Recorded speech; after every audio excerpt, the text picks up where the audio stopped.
Kasi si Veronica yung nag-aalaga sa kanya. Ako yung nagpapagalit sa kanya.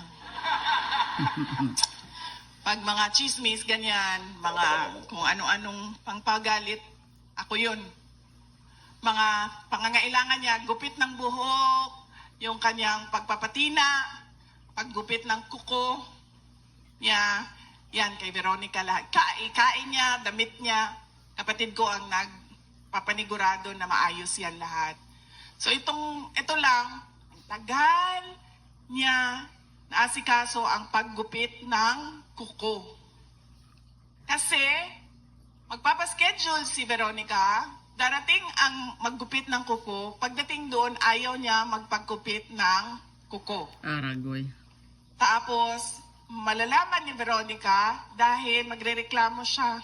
Meron kasi siyang manicurista na simula 1990s hanggang ngayon, yun pa rin ang kanyang Paborito. manicurista. So wala siyang tiwala sa iba. Sinasabi niya kay Veronica, baka masugatan ako. Pag masugatan ako, sabi niya, hindi niya daw gusto yung masakit dito sa gilid ba, ingron. Pati doon sa paa. So nagpa-schedule ulit. Pagdating nung nail technician, ayaw na naman niya magpa-gupit. So hindi ko na alam kung anong estado ng kuko ni dating Pangulong Rodrigo Duterte dahil napagod na ako sa pagbabasa doon sa group chat dahil pina-follow up ni Veronica ng pina-follow up ang kuko ni dating Pangulong Rodrigo Duterte. So yan po ang mga latest na update sa kanyang kaso. Pagdating naman sa ating bayan, ay nakikita ninyo, 'di ba? Sumabog na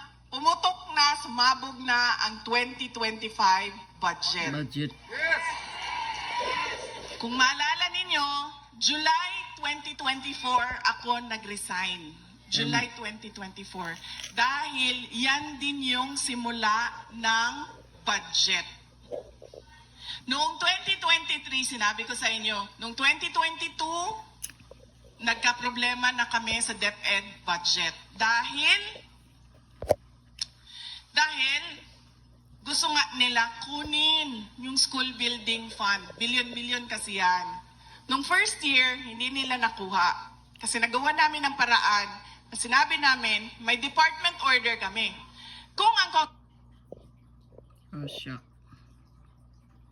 Internet is